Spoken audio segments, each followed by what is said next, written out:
Nessa primeira parte da entrevista, o mentor e especialista em líderes Henri Cardin falou via Skype como superar a crise do Covid-19 através de ações específicas que valem tanto para o micro como também para os grandes empresários. Bom, nós estamos aqui agora com o Henri Cardin, ele que é mentor, especialista em líderes e também professor de MBA. Teve uma experiência bem interessante, né? Muito obrigado, primeiramente, por estar aqui com a gente do Visão de Mercado. É um prazer estar com vocês aqui, Visão de Mercado. Então, tá bom. A gente que sempre conversou, né, pessoalmente, agora um momento diferente, né, vamos dizer assim, mas oportuno também para passar para os empresários e empreendedores da nossa região, que nós estamos aqui, viu, Henri, em 34 cidades aqui do Centro-Oeste Paulista, estamos também na Baixada Santista, estamos em algumas capitais do Rio, Minas, Nordeste, Rio de Janeiro e também no Rio Grande do Sul. Então, a gente, através da rede online, da TV, estamos nessas cidades e também em todas as nossas redes sociais também. Bom, você esteve recentemente, do dia 3 de março até praticamente esse final de semana nas cidades dos Estados Unidos. O que você foi fazer, Henri, lá e a sua experiência que você teve nesse momento? Eu fui atender lá, né? Eu fui abrir uma empresa para um cliente lá e fui atender mentoria e atender gestão estratégica, business plan lá nos Estados Unidos. Então, o procedimento é muito parecido com o do Brasil, com algumas facilidades governamentais. É mais rápido, mais simples. E a preocupação minha, eu tive que voltar antes do prazo, era para eu voltar no dia 7, e eu voltei antes, porque no dia 20 eu fui convidado, eu recebi um bilhete no hotel, convidado a me retirar do hotel, que eles fechariam o hotel para a segurança dos colaboradores e dos hóspedes. Então eu fui despejado do hotel e tinha também a preocupação do lockdown e de fechar os aeroportos lá nos Estados Unidos. Eu estava em Orlando, na Flórida, e no dia 20 foi decretado o toque de recolher.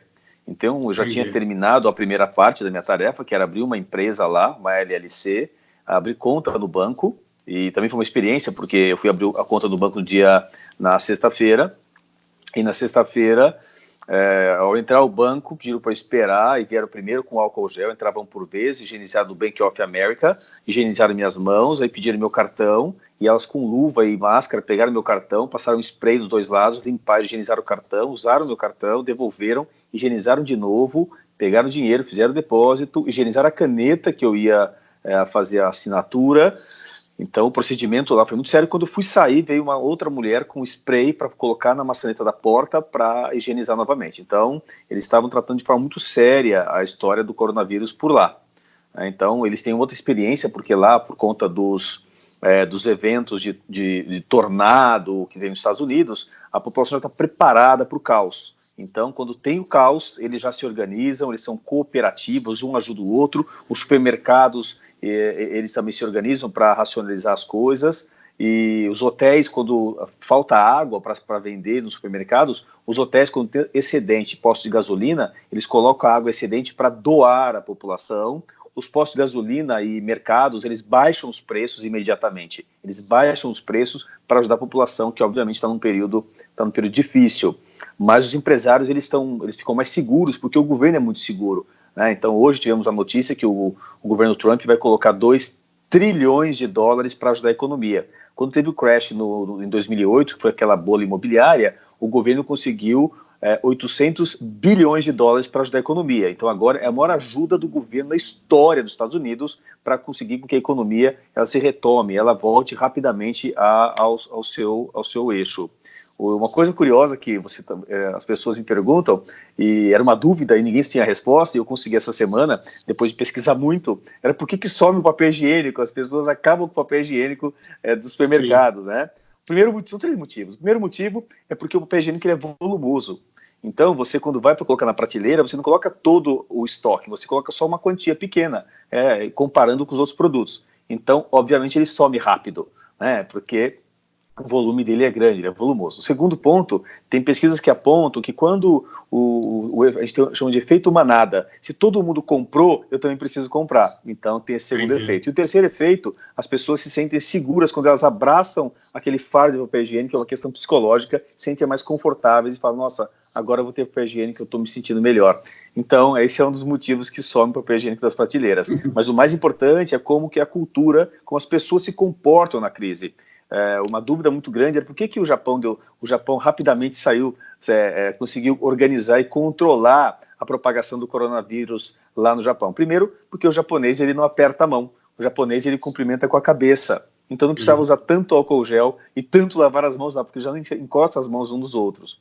O segundo motivo é que eles tiveram em 2002 o SARS, né? Então, com o SARS, eles usavam máscaras, e a máscara era efetivamente para não passar para o outro a doença, né, a gripe. Então, eles já tinham esse costume. E o terceiro é porque, no Japão, eles são muito disciplinados. Eu que tenho a mentoria Hashi, eu conheço bem o japonês há muitos anos, os japoneses, eles são muito disciplinados. O governo falou alguma coisa, eles obedecem, eles têm esse equilíbrio e também têm a experiência do caos do tsunami, eles têm a experiência dos terremotos. Então, sempre que acontece algum caos, a população ela se organiza com calma e sabe que isso vai passar. Eles confiam muito nos governos. E para quem eu trabalho com líderes no Brasil e fora do Brasil, é o momento dos líderes serem colocados à prova.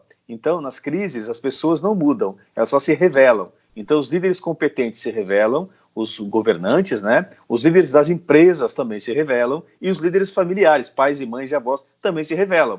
Então, quando um pai ou uma mãe coloca o filho em fila dupla na frente da escola, ou que quando recebe uma determinação que é para ficar em casa e pega o filho e leva para a praia, isso mostra como que aquele líder se comporta. Do mesmo jeito, o contribuinte ou o cidadão, como ele se comporta quando o governo dá uma determinação. Lá na Itália, o público muito velhinho, sofreu mais rápido e o governo demorou para agir. Então, a gente tem uma expressão muito feia que a gente usa no mundo corporativo, que é dar remédio para morto. É você ter uma solução maravilhosa, mas tardia. Então, o que se espera dos líderes no momento de crise é velocidade na ação, velocidade para ajudar os colaboradores, velocidade para reorganizar. Porque quando nós falamos em planejamento, o planejamento, ele nunca você faz um planejamento só. Você desenha pelo menos 4 cenários, né? Um cenário ótimo, um bom, um regular e um ruim. Então, se você não tem os cenários, você se sente muito menos confortável. Se você tem os cenários, você só migra de um cenário para o outro para poder se reposicionar nesse mercado. Então, quando você fala da Alemanha, por exemplo, a Angela Merkel, lá eles têm 20 mil leitos de UTI. A Itália tem só 5 mil. Então, elas estavam mais preparados. E o Brasil, obviamente, optou por outros investimentos e não por investimento em hospitais e leitos. Hoje, os hospitais públicos, as UTIs dos hospitais públicos no Brasil estão com uma lotação de 95%. Então, se a crise se propagar, se o vírus se propagar, só tem 5% para poder terminar de lotar. Por isso que estão colocando nos estádios, em São Paulo, no Pacaembu, lá no AMB, porque vai faltar leito. E os particulares estão com 80% dos seus leitos de UTI lotados. Então, o Brasil não está preparado. E, claro, se houver esse pico que se espera, o pico significa que vai ter gente no hospital usando as UTIs e alguém que tiver uma gravidez de risco, uma doença grave, um acidente e precisar da UTI, com 20 anos, não importa a idade, não vai ter UTI, vai ter que ficar do lado de fora. Esse é o perigo. Então, é o momento não da gente mudar, é o momento do empresário pequeno, médio ou grande se reorganizar. É o momento dele se mostrar o quanto ele é solidário, o quanto ele tem planejamento, o quanto ele pode reduzir custo, o quanto ele pode usar a sua rede de networking, né, que vocês fazem tão bem aí em Marília, para poder um ajudar o outro, um comprar do outro, comprar do comércio local. Então a gente brinca, fala, poxa, quando ele está cheio de dinheiro, ele vai nos grandes centros, nos grandes supermercados, vai para outra cidade. Quando ele está com o dinheiro apertadinho, ele vai na cardineta do mercadinho do bairro, né? Então é o momento das pessoas se ajudarem, né? Ter mais solidariedade e usarem o que tem de tecnologia. Eu faço mentoria online, VIP, para empresários industriais, já faz 3 anos. Só que na Europa, eu já tinha acompanhado há 5 anos atrás, eu sabia que já há mais de 6 anos, quer dizer, 5 mais 6, 11, há mais de 11 anos eles já faziam consulta médica online. Por quê? Porque se a pessoa está acamada, se a pessoa não pode se deslocar, ou se é só uma consulta de retorno, na consulta de retorno o médico não ganha, o paciente não ganha, fica esperando um tempão, aí o médico abre o seu exame e fala, você não tem nada, tá tudo bem. Poxa, então é o tempo que se gasta de vida. E aí as pessoas aprenderão agora a usar a tecnologia pelo amor ou pela dor, infelizmente. Então, eu já fazia videoconferência com vários estados e vários países. Ano passado eu atendi mais de uma dúzia de estados no Brasil, presencial e outros por Skype, e hoje os empresários e políticos e governos estão sendo obrigados a utilizar as ferramentas eletrônicas para ganhar tempo, para perceber que às vezes as reuniões são improdutivas, não era para ter aquela reunião. Para que tanta reunião? Tem empresa que só vive de reunião, faz uma reunião para marcar outra reunião, ou porque tanto voo, tanta viagem, porque às vezes você pode resolver por um e-mail, por um WhatsApp, usar as ferramentas. Então, eu acredito que pós agora essa crise, as pessoas têm que se animar, porque muita coisa vai voltar melhor do que estava antes. Então, a possibilidade de ficar mais perto da família, de poder refletir, de poder fazer o planejamento, de rever o seu negócio. Alguns clientes estão me ligando para falar, Henry, o que eu faço com o meu negócio nesse momento? Eu falei, é o momento de rever, inclusive, o seu negócio, porque tem negócios que vão sumir do mercado.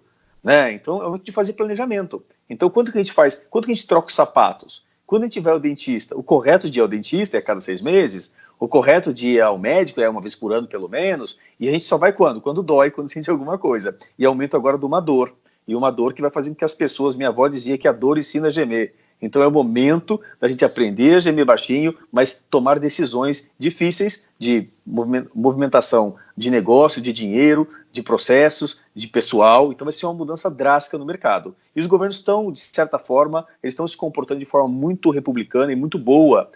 Então temos aí uma segurança dos governos da área da saúde, da área da economia, que vão mitigar, vão tentar reduzir os danos colaterais para você, para mim, para todos os ouvintes aqui da Visão de Mercado, de que nós teremos, assim, passaremos essa crise de forma segura e ficaremos muito mais fortes ao passar dela. É muito parecido com você atravessar um deserto. A questão é, todos nós atravessaremos esse deserto. A questão é como você vai chegar do outro lado, reclamando, chorando, com mimimi, ou colocando a culpa em alguém, ou você vai sair mais forte, com planejamento, com organização, fortalecimento dos seus fornecedores, clientes, colaboradores. Então você tem uma oportunidade aí de rever, inclusive rever as relações familiares, porque agora, infelizmente, saiu um dado ontem que no Rio de Janeiro aumentou em 50% a violência doméstica, que é um dado horroroso. As pessoas, às vezes, juntas, elas potencializam o que elas tinham de ruim ou de bom. Ou aumentar o amor, a fraternidade e a relação com os filhos, esposa, familiares e colegas. Então tem pessoas me ligando falando, eu tô louco para te dar um abraço, para conversar com você. Então, talvez a gente vai sair dessa fase e vai passar rápido. Quando falam que vai até dezembro, até novembro, não é isso. É que as campanhas, elas vão continuar até dezembro, até a virada do ano, é importante que aconteça. E temos campanha contra outras doenças no Brasil.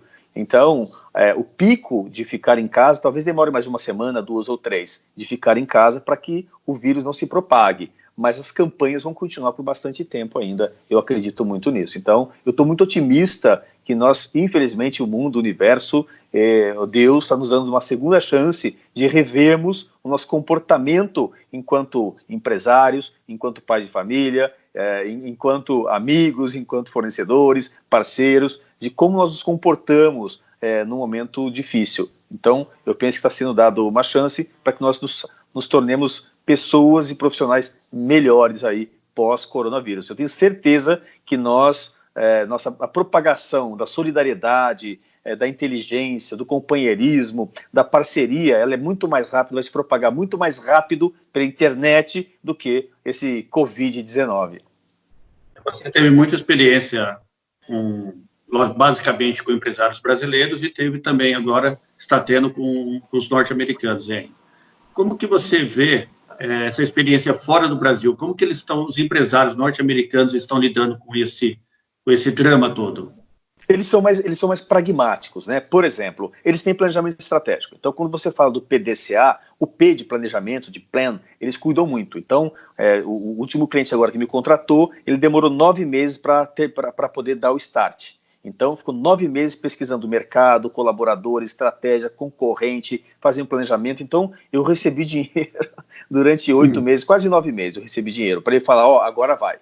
Então, no Brasil, a pessoa abre a firma, Depois que abriu a firma, ele fala, vamos tocar a firma. Depois de 1 ano, 2, aparece um fiscal, ele fala, nossa, agora eu preciso de um advogado e de um contador. Nossa, agora eu preciso de um consultor. Então, ele faz a coisa inversa, né? Então, o americano...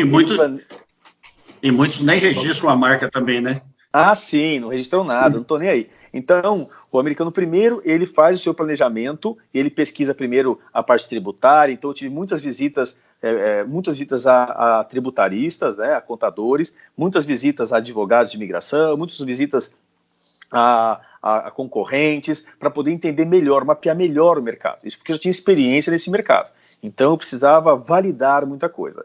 Depois de ter validado, entender, porque lá tem uma coisa que é muito legal. O brasileiro lá, ele tem um pouco de preguiça de estudar o inglês. Mesmo morando lá, nem todos falam inglês. Ou, você fala, nossa, chegou lá e fala inglês. Não, tem brasileiro que vive lá, só fica grudado com a comunidade brasileira e não fala inglês. Então, o brasileiro só fala o português. E o brasileiro, raramente, ele gosta do hispano. Então, ele também não fala espanhol. O hispano, lá, o latino, ele não gosta do brasileiro. E não fala português também, ele fala só espanhol. Então, ele também não gosta do brasileiro. Então, e o americano não fala espanhol, não fala português e não gosta dos dois. Então, esse cliente, eu tive que desenhar uma estratégia para que ele falasse primeiro com uma comunidade só em português, porque o budget ele dava para fazer uma campanha pesada no leste dos Estados Unidos, na costa leste, depois uma segunda campanha para os hispanos e depois uma terceira campanha para o mercado norte-americano, porque você não tem dinheiro para atender o país inteiro. É diferente daqui. Aqui no Brasil você faz uma campanha, você chega no Brasil inteiro rapidamente, né? Então, você encontra um produto em Porto Alegre, encontra o mesmo produto no Rio Grande do Sul, no Rio Grande do Norte. E lá você encontra um produto no centro dos Estados Unidos, não encontra na costa leste, não encontra na costa oeste, na Califórnia. Então, lá as ações elas são regionais, é muito caro você conseguir uma ação nacional. Então, você escolhe, você usa um nicho de mercado ou uma região para você atacar. A outra coisa curiosa... um cliente, ele reclamou, ele é brasileiro, está lá já há 30 anos, ele falou assim, Henry, eu falei, o que mais chamou a atenção aqui? Ele falou, Henry, quando eu cheguei aqui, eu mandei uma proposta comercial para um cliente americano. E aí, passou uma semana, eu liguei para ele e falei, e aí, viu minha proposta? E aí? Ele falou, já fechei com outro. Não, mas, por que você não me ligou? Ele ligou para quê? Não, para a gente poder negociar. Negociar o quê?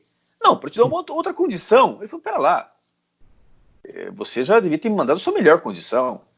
E se eu te dou essa condição de você me ligar de novo, o seu concorrente deveria ter a oportunidade de também ter essa segunda chance. E aí eu perderia tempo. Aqui a gente não pode perder tempo. Time is money. Tempo é dinheiro, então vamos correr. E eu brinco com eles, falo, tempo é vida. Né? Dinheiro você ganha outro. Agora, o tempo que você perdeu negociando, enrolando, fazendo esse joguinho, lá não funciona. Lá eles são mais rápidos para negociar, são mais pragmáticos. Recebeu a proposta, é a sua melhor proposta? Recebeu a proposta, resolve, monta e funciona. Então, eu não gostei, eu tô com um problema. Eu tive negociando com o chinês lá. O chinês, ele comprou lá, sei lá, 100 casas. Acho que eram 100 casas de um condomínio. 100 casas. Os chineses estão comprando o mundo. 100 casas. E aí, o brasileiro lá que tem 10 casas de aluguel, por exemplo, ele fica, não, meu aluguel é $2.000. Baixa para mim 950, põe 900. Não, e deixa a casa parada. O chinês, ele fala, quanto é? $2.000 o aluguel aqui médio dessas 100 casas. Quanto estão pagando? Quanto o mercado paga? Olha, paga 1.900, pode pagar 1.850, faz a 1.850 e aluga tudo. Não deixa nada parado. Vamos ganhar velocidade. Então quem está na América, que é o país, que é a meca do capitalismo, quer velocidade. Velocidade. Não fica enrolando, não fica enchendo linguiça e não pode errar, porque os investimentos são muito pesados. Eu tive lá a experiência, perguntaram, Henry, por que você funciona? Por que dá certo seus clientes de mentoria no Brasil e fora do Brasil dão certo? E eu vi gigantes aqui quebrando, né? Então eu falei, gente, tem muitas coisas. Por que dá certo um casamento? Tem muitos detalhes. Mas, por exemplo, chegou lá um madeiro que nós conhecemos aqui no Brasil, do Júnior Durski. O madeiro chegou lá falando o melhor hambúrguer do mundo. Na capital mundial do hambúrguer. Então parece um erro grosseiro. Mas colocou lá uma fortuna, alguns milhões de dólares, quebrou a cara e voltou. A Girafas chegou lá para colocar 300 lojas, a rede Girafas de Brasília, colocou 60 lojas e quebrou. Como? O americano olhava aquele prato feito, falava, vem cá, o que é essa areia aqui? Não, mas não é areia, isso é farinha, isso é farinha de mandioca. A gente não come essa coisa horrorosa. Quem come mandioca é índio, somos nós, brasileiros, latinos, não tem mandioca no mundo inteiro. Então, parece simples, Henri, é só pesquisar o mercado. É só pesquisar outra coisa. O coco bambu, quem conhece coco bambu, é fantástico o coco bambu. E por que o coco bambu também quebrou a cara lá? Teve que fechar a porta e ir embora. Vê lá, americano, aqui você pega, olha, um prato para 2, para 3. Americano não divide comida, cada um come o seu. Então, sim, parece simples, mas às vezes o salto alto, a arrogância, né? Eu brinco que a porta do sucesso é uma porta muito gigante, ela vai daqui até o infinito. Todo mundo pode ter sucesso, pode passar pela porta do sucesso. Só que a porta do sucesso ela é baixinha, ela tem 1 metro de altura. Você tem que ajoelhar, ser humilde para entrar e ter sucesso. Só que muita gente não tem humildade. Ou quando consegue entrar, perde a humildade. E acha que sabe tudo, que sabe, deixa que eu sei. Eu tive sucesso no Brasil, beija minha mão aqui, vocês americanos. É fácil ganhar dinheiro aqui na América, todo mundo que vem para cá ficar rico. Na verdade, nós só conhecemos as histórias de quem ganhou, dos vitoriosos. Os perdedores, eles não contam a história, não publicam as histórias. No Brasil, a gente não tem essa cultura. Aqui, quem quebra, fica com vergonha e se esconde. Nos Estados Unidos, quem quebra lá, americano que quebra, eles têm até congressos, eventos, seminários, só de pessoas que faliram. Porque eles contam a história do que não fazer, eles têm vergonha disso. Porque quebrar faz parte do jogo, né? E contam por que quebraram, qual foi o motivo do erro. Então, às vezes, mesmo fazendo planejamento estratégico, desenho business plan, as pessoas também podem errar. Você mitiga o erro. Mas agora, quem tem um planejamento é mais fácil de fazer o seu plano de fuga, o seu plano de mitigar os seus danos colaterais. Então, tudo que a gente vê de problema no mercado, a grande esmagadora maioria dá para ser evitado. Né? Mas às vezes eles não evitam isso daí e acabam perdendo dinheiro, mas perdendo caminhões e caminhões e caminhões de dinheiro. Então o americano, ele é muito mais pragmático, ele é muito mais rápido, ele é muito mais, entre aspas, ele é muito mais inteligente para fazer dinheiro. Então eles não falam ganhar dinheiro. Essa frase, essa expressão não existe nos Estados Unidos. Não existe. Eles falam fazer dinheiro, porque ninguém ganha dinheiro. Você ganha dinheiro do pai, da mãe, da madrinha e do avô. Na vida adulta você tem que fazer dinheiro, e é difícil fazer dinheiro, e tem que trabalhar muito. A gente brinca lá que lá não é a capital do dinheiro, lá é a capital do trabalho. Lá se trabalha muito, porque lá você trabalha por hora. Então, você não tem o domingo, o sábado remunerado, você não tem o almoço remunerado. Então, o almoço, as pessoas almoçam em 10 minutos, 15, comendo em cima, mesmo executivos. Comem ali com a marmita ou com cup noodles, com alguma coisa que trouxeram de casa, ou compram ali perto, um lanche, comem muito lanche no almoço, comem aí e já continuam trabalhando. Esse modelo de ficar 1 hora almoçando, 1h30, tal, porque tá pago o meu horário do almoço, né? Tá pago o meu sábado e domingo, final de semana é remunerado, tal. Lá não existe. Lá é trabalho. Lá o sistema é bruto. Lá um garçom, ele terminou de atender todo mundo, ele vai embora, ele não espera a cozinheira terminar de lavar a louça, etc. Ele não espera, porque ele ganha por hora, ele sabe disso. Então, se ele ficar enrolando, ele não vai ganhar aquela hora a mais. E o dono do restaurante sabe disso, culturalmente ele também sabe disso. E você chega para comer num restaurante, tomar um café, você tomou o café ou comeu, na hora que você está terminando de comer, já chega a conta. Eu não terminei de comer ainda. Você já terminou de comer. Já comeu mais alguma coisa? Não, então toma conta, né? Então paga, porque eles ganham a gorjeta, né? Eles ganham também a gorjeta, eles ganham por tempo. Se você ficar ocupando a cadeira, você evita que eles ganhem mais gorjetas. Então, e a gorjeta lá, entre aspas, é obrigatória. É muito desrespeitoso você não pagar a gorjeta. Então, se ele falar para você que o prato é $20, a hora que chega a conta é $20, mais a tax, né, que é o imposto, mais a gorjeta. Então, vem depois. Você achou que era 20, mas na verdade pode virar 25, 30. E se sugere lá imposto, gorjeta de 15 a 20, 25% de gorjeta. Então, se você comeu lá, sei lá, $50, 20% de gorjeta, você vai pagar $10 de gorjeta. 20 vezes 5. Quanto deu? 10. Deu $10 de gorjeta. Nossa, aí, traduzindo para o real, né, fazendo o câmbio para o real, a R$5 o dólar, eu vou deixar R$50 de gorjeta, você tá louco? Essa é a vida do americano. A gente brinca quando você viaja, não só para os Estados Unidos, mas também para a Europa, outros países, quem converte não se diverte. Então, entender a cultura do americano é um grande passo para você ter sucesso. Então, uma coisa é você visitar a Disney, ficar lá 1 semana, 2, e falar que conhece os Estados Unidos. Que nem o sujeito que vai, o gringo que vem, fica 1 semana na Bahia, ou 1 semana na Amazônia, e fala que conhece o Brasil. Ele não conhece o Brasil é gigante. né? Só que os Estados Unidos é 50% de população a mais do que o Brasil. Aqui tem 200 milhões de habitantes, 210, e lá tem 300 milhões de habitantes. Então os Estados Unidos ele é muito diferente. Você na costa leste, você tem um comportamento, aí você vai na costa oeste e é outro comportamento, você sobe ao norte, você vai eu fui fazer um atendimento em Chicago, é outro comportamento, você vai a Seattle é outro comportamento, então a cada lugar tem um comportamento. Então vai negociar com o americano, precisa entender como que o americano funciona, como que ele faz o dinheiro fluir tão rápido e tão forte lá. Talvez pelo pragmatismo, pelo planejamento, pela seriedade que eles tratam os seus parceiros. Outro dia eu ouvi alguém falando assim, nossa, o americano parece tão bobinho, né? Ele acredita em todo mundo. É porque lá a legislação te protege. Ele acredita na sua palavra. Você precisa ter documento. A sua palavra vale. Se você der um cheque sem fundo, você vai preso. Se você mentir num documento, não pagar alguém, você vai preso. Essa é a diferença. Então, lá as pessoas têm boa fé. Um acredita no outro e aí as coisas acontecem de forma mais rápida, diferente daqui. Visão de mercado com Rogério Cabral. Oferecimento. Univem. Eficaz Consultoria. Bredas Sistemas. Comece bem o seu dia lendo o Cada Dia. Unimed Marília. Colégio Cristo Rei. E Produtiva. Assim. Centro Automotivo Porto Seguro Marília. Magnogás. Revendedor autorizado com Cigás. Star LED. Publicidade em LED. Sandrinho Games. Venda e locação de games. CW15 Coworking. Amigas do Lar.